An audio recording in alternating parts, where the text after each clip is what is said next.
Look, from now on, this is your new home. Unfortunately, we don't need a sick person." I was suddenly told that and unwittingly taken by car, only to find myself at my aunt's house before I realized it.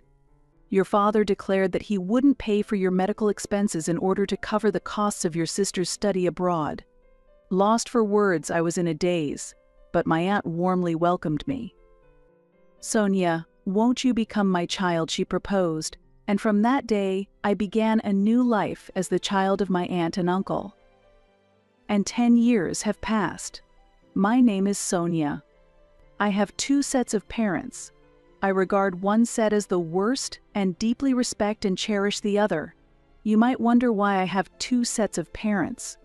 It's because my illness complicated the bonds within my family. Since childhood, I've had frequent unexplained seizures, constantly requiring attention. While the symptoms are somewhat controlled by medication, stress and fatigue make seizures more likely, which is why my parents strictly told me to avoid exercise. I was always a mere spectator during gym class and couldn't play with my friends freely. On the other hand, my younger sister Noelle, who is 4 years younger than me, was energetic and talented, carrying all of our parents' expectations as she grew up. She was particularly passionate about basketball. In elementary school, she joined a local mini basketball club that was well regarded, and her talent flourished. She later joined a famous sports club. Her skills improved remarkably, and in games she always played as a starting member. As a representative, she led the team and actively competed with older players during practice. I felt proud watching her, yet a little envious. During this time, my parents began to make a clear distinction between how they treated me and Noelle. This was especially true in terms of meals. Noelle received nutritious homemade food. For me, it was mostly simple bread and instant soup. Sometimes I would get leftovers from what Noelle didn't finish. There was also a disparity in clothing. Noelle wore trendy children's clothes, while I was given hand-me-downs. For birthdays, Christmas, and school promotions, Noelle was treated specially, whereas I was often neglected. This discriminatory treatment became a part of my daily life. "Big sister, won't you play basketball with me?" my innocent younger sister would always ask cheerfully. She held the ball and looked at me with shining eyes. "Sorry, I can't do intense exercise," I reluctantly answered. Noelle looked up at the sky, pondering, then suddenly smiled. "We can at least pass the ball, right?" While saying this, she tried to hand me the basketball. I thought I could handle just practicing passes, but my parents disagreed. My mother was especially strict. As I reached to take the ball, she forcefully shook off my hand and yelled loudly, "Sonia, you never know when you might have a seizure, so don't do anything." Startled by her shouting, my sister froze in place. The ball dropped to the ground and slowly rolled away. Picking up the ball, my mother returned it to my sister with a smile. "Noelle, let's practice passing together," she said. After glancing at me, she spoke kindly to my sister and walked away with her. After they left, I felt a deep sadness and irritation, and I cried alone. A memorable event occurred when I was in the first year of middle school, and Noelle was in the 3rd grade of elementary school, on a spring day. I felt unwell from the morning and was bedridden. Due to my sister's important game, my parents left me at home and went to the match. When I'm feeling ill, it'll be more likely for me to have seizures, I thought. The overlap of feeling unwell and being left alone heightened my anxiety, accumulating stress, and by noon I had a severe seizure. Feeling the danger, I immediately called an ambulance. When I woke up, I was on a hospital bed. Just as I woke up, a nurse who came to change my IV noticed and smiled at me. "Sonia, you're in the hospital. Do you understand me?" she asked, and I nodded in response. Looking carefully around, there was no sign of my family in the hospital room. "Excuse me, has my family visited?" I asked. "The family is scheduled to come tomorrow morning. You'll be on your own tonight," the nurse replied. This confirmed that my parents and sister had not yet returned from the basketball trip. Even when I'm taken away by an ambulance, nobody's worried about me. It's like I'm not family, just a nuisance. I thought to myself as tears welled up and blurred my vision. I covered my head with a blanket and cried silently. After being taken away by an ambulance, my parents, facing criticism from the neighbors, started leaving me at my aunt's house, who is my father's sister. My aunt and uncle work at a game development company, and as they had no children of their own, they were always happy to have me over every week. It's fun having Sonia around. It's like having our own child, my aunt would always say. They loved games and would teach me about their favorite ones, which made me look forward to visiting. One notable game was one they developed together, set in a fictional world. It was incredibly engaging, and I would play it for hours. They always served me the same meals they ate themselves. My aunt's cooking was exceptional, and I often asked for seconds. I've always wanted to pick out children's clothes, my aunt said as she joyfully chose clothes for me. Visits to my aunt's house became my emotional support, making me feel cherished and providing a place of solace. As the first term of my first year in junior high came to an end and summer vacation was approaching, my father took me to my aunt's house. The car was packed with luggage, and I was excited about the prospect of spending the summer vacation there. After arriving and unloading my things, my father unusually came inside, appearing to be in a good mood, but my aunt looked concerned. Feeling the unusual atmosphere, I began to feel anxious. However, since my relationship with my father was not very good, I couldn't ask him directly about my concerns. While I was trying to gauge the situation, my father spread his arms wide and cheerfully said, "Look, from now on, this is your new home. Unfortunately, we don't need a sick person." What? I was shocked, and my father's voice was jovial. Even though my aunt and other relatives were angry, it seemed my parents were not listening. Their minds were completely occupied with my sister's basketball scholarship abroad. "To cover the costs of your sister's study abroad, we won't pay for your medical expenses." No matter how much my aunt and uncle tried to persuade them, their efforts did not reach my parents. "If you stop the treatment for her illness, I will take Sonia in," my aunt declared resolutely. My parents readily accepted the proposal. That's how I learned that my parents had let go of me. Speechless and shocked, my aunt gently spoke to me. "Your father said you wanted to leave home too." That's why I agreed. "But seeing your reaction now, it seems you weren't told anything. There's still time to fix this. You should have a proper talk with your parents and reach a conclusion." Is it still possible now? We might be able to talk, but repairing my relationship with my parents feels too late. I can't think of them as family anymore. I shook my head vigorously as I met my aunt's gaze. "If it's okay with you, Auntie, I want to stay here. Sonia, I promise I won't be a burden. I'll help out around the house actively. So please let me stay here." I stood up slowly and begged her. "If I were driven out of this house, I would have nowhere else to go. I want to live in your house, Auntie, please." I pleaded, my voice quivering. A sense of confusion hung between my aunt and uncle. I was anxious about how they would react, unable to stop my body from shaking. Then, my aunt gently stroked my head. "Sonia, won't you become our child?"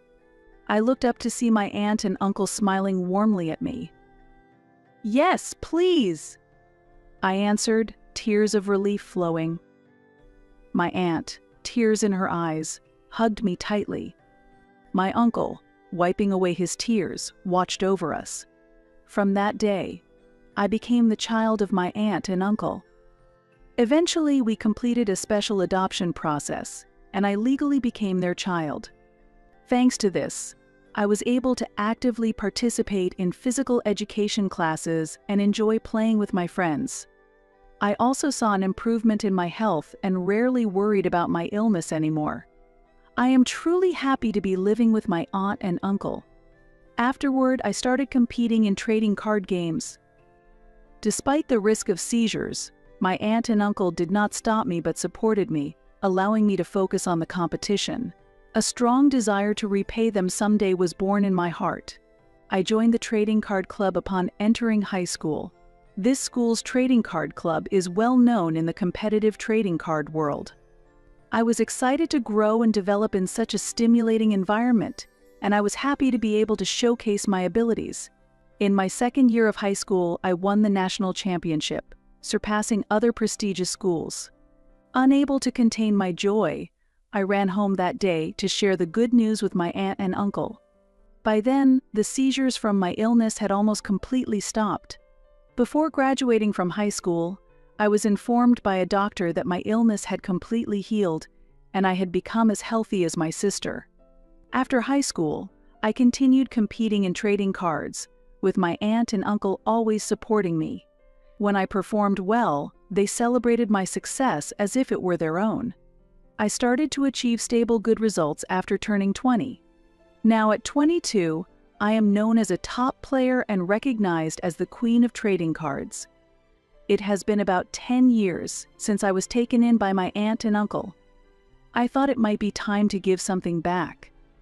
Christmas is coming up, and I want to make my aunt and uncle happy, I thought. I made plans while feeling the cold winter air on my way home. Upon arriving, I noticed several unfamiliar shoes at the entrance. I'm home. Is someone here? I asked as I entered the house. In the living room, a high school girl was sitting on the sofa, and my aunt greeted me as I walked in. Welcome back. Who is this girl? I asked reflexively, but she seemed familiar. Wait, that face. Noelle, Sonia? I heard her voice. She had grown so much that I didn't recognize her immediately, but she still had the traces of her younger self. When I called her name, her face twisted as she began to cry. Sonia, you remembered me? I'm so glad, she said. Yes, what's going on? I was unsure how to react, but then my aunt started to explain. Noelle ran away from home. What? I exclaimed, looking at my sister in surprise. Noelle nodded, wiping away her tears. Ran away? What do you mean? Sonia, help me, Noelle said with a trembling voice. Then she began to tell me about what had happened at home. It seems that my father driving me out of the home was a huge shock for her. Noelle had pleaded with our parents, crying, I'll quit basketball, just let big sis come home. However, our father harshly scolded her. What are you saying? It was all for your basketball. You shouldn't do things half-heartedly. I won't accept you quitting. You are your mother's only child. You should work hard and become a respectable player. My mother said in a chilling voice, refusing to take Noelle's words seriously. My parents had thoroughly controlled Noelle's life, forcing her into a basketball-centric existence against her will, from childhood until she was a senior in high school. During a career counseling session, Noelle finally mustered the courage to declare her separation from basketball. Our parents were furious, and my father accused her with a terrifying voice. Hey, do you have any idea how much money we've spent? Your sister sacrificed for you, you're not allowed to stop until you turn pro.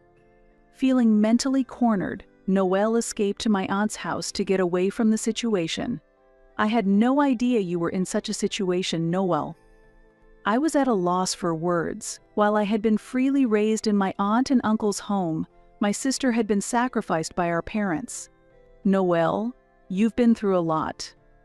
I didn't know anything. I'm sorry, I said. My sister quickly shook her head in surprise. No, you've been through so much for me. And still, I'm asking for help. I'm really sorry, Noelle said, looking down. Her small shoulders were trembling. Don't worry about it. I'm really happy you came here, I replied cheerfully. My aunt and uncle nodded in agreement. That's right, it was good to escape from them. Noelle, relax. Your big sister will protect you, I said, though deep down I felt fear and reluctance to get involved. I want to save Noelle, but how should I do it? I thought. and began to make plans. The day to execute the plan was Christmas, a cold day under a winter sky that threatened snow. Returning to my parents' home for the first time in 10 years, I gathered my courage and pressed the doorbell. The door was opened forcefully, and my parents greeted me with, "Welcome back." "Oh, we've been waiting for you," said my father. My parents greeted me with unnaturally bright smiles. They must have known about my return through my aunt. They should also understand that it was about my sister. "Welcome back? Waiting? What are you talking about after you threw me out?" I questioned their attitude, feeling puzzled. My mother, with a cloying voice, took my hand as she spoke. "Come on, it's cold. Let's go inside." "No, it's fine here. I'm busy and can't stay long," I replied shortly, and their faces clouded over for a moment before they quickly put on forced smiles again.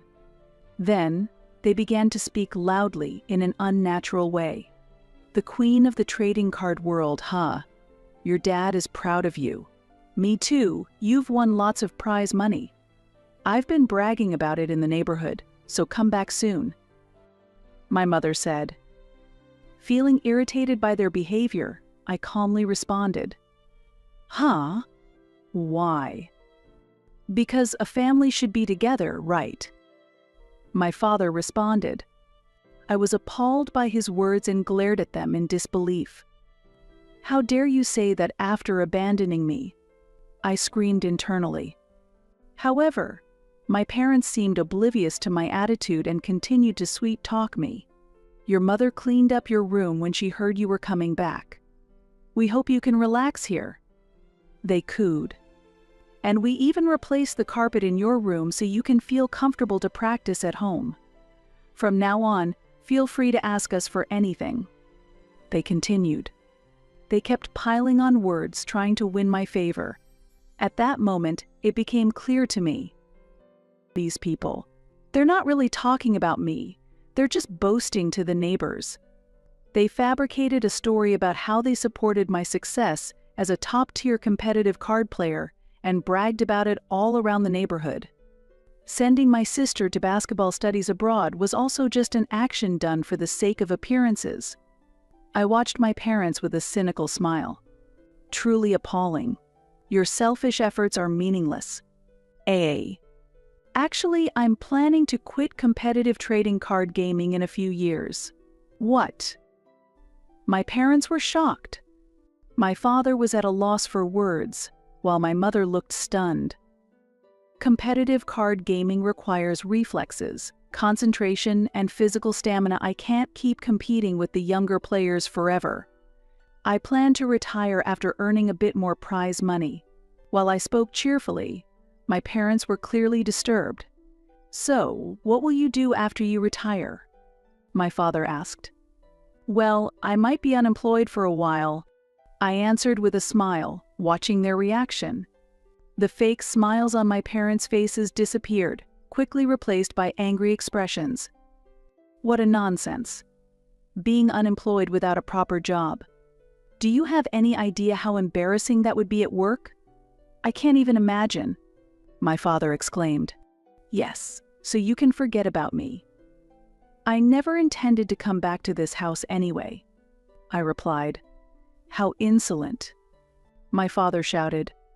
His voice echoed through the quiet neighborhood, causing my mother to panic and look around, wary of the neighbors' eyes. Firstly, I came here today to discuss Noelle's situation. She is currently living healthily with me at our aunt's house. What did you say? Have you kidnapped her? That's unforgivable. Give her back to her mother. Facing my mother, who suddenly pretended to be a victim, I stared her down and declared firmly, No, I have no intention of giving her back. Absolutely not. I will take care of my sister. What are you talking about? I will call the police. While they were agitated, I observed them calmly and responded clearly. I've already explained the situation to the police and reported it to Child Services. I've consulted with a lawyer as well. In fact, you are the offenders. What did you say? I have been consulting various professionals to continue supporting my sister, considering the possibility of being accused of kidnapping by my parents. I've also been researching legal regulations. Since Noelle has reached adulthood at 18, she can legally decide her own residence and future, surpassing parental rights. Noelle, having left home of her own will to avoid negative influences from our parents, faces no legal problems in choosing to live with me, her sister. With this fact behind me, I confidently confronted my parents and engaged them in this conversation. Staying with you only brings unhappiness. My sister and I are not tools for you to flaunt for your own vanity. Out of the corner of my eye, I noticed a neighbor appear. Perhaps they had noticed the commotion and came to check what was happening. Now, I'll make the most of this opportunity to create a scene. Everyone. These people stopped my medical treatment to send my sister to basketball studies abroad. Honestly, it's an abnormal situation. If my aunt and uncle hadn't taken me in, I might not be here today. I shouted as loudly as I could. Oh wait, what are you saying? Ignoring my flustered mother, I raised my voice even louder to make my point.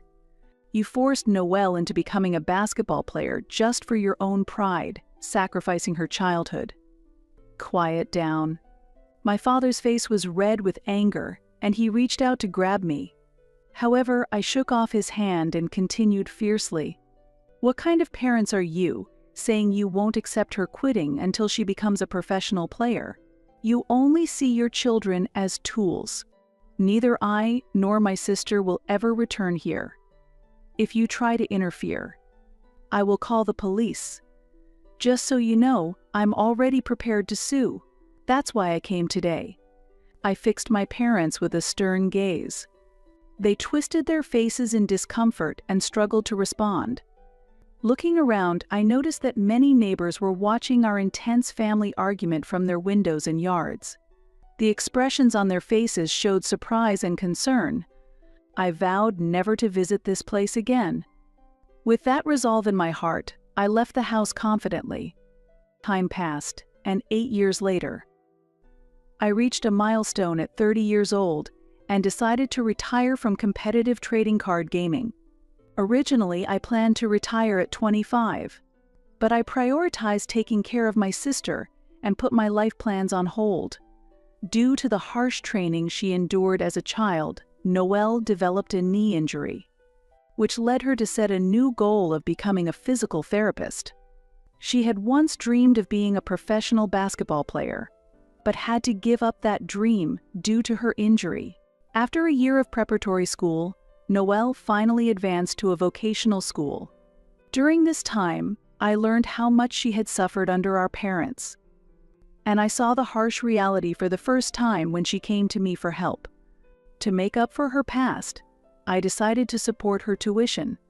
Eventually, Noelle graduated from vocational school and earned her qualification as a physical therapist. She is now fully committed to helping injured athletes. One day, I'll repay you, Sonia. Noelle always says cheerfully. Every time we meet, her face is brimming with vitality.